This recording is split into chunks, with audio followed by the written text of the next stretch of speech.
A few weeks ago, my cousin and I were working on mounting a TV up in my master bedroom to the wall. And when we got it all mounted and plugged it in, it didn't work.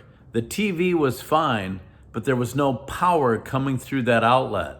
I want to talk to you today about our spiritual power and where it comes from in your morning cup of inspiration.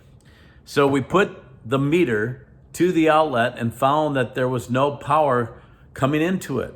The outlet down below had power, so we plugged the TV down there and it worked, but the one right behind the TV didn't work. And I thought, what good is this outlet? For some reason, the electrician didn't have the proper wires connected to the source of power. And I got to thinking about our source of power, which is prayer. There's a song that says, prayer is the key to heaven. We need to stay close to our Creator, to God Himself, and pray. And the Bible talks about prayer. In fact, it says that we should never stop praying. Over in 1 Thessalonians 5:17, we read, pray continually. Give thanks in all circumstances, for this is God's will for you in Christ Jesus. How can we possibly pray continually? Well, really, we should be in a constant state of prayer. It should be like the blood that flows through our veins, like the breaths that we take. We take between 12 and 20 breaths per minute. So I took the average, 16 breaths a minute. That's over 23,000 breaths a day in a 24-hour period.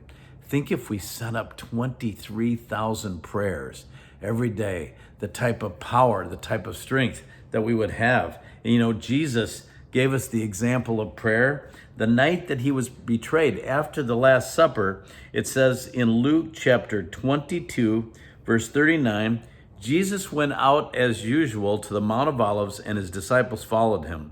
On reaching the place, he said to them, pray that you will not fall into temptation. He withdrew about a stone's throw beyond them, knelt down and prayed, Father, if you are willing, take this cup from me, yet not my will, but yours be done.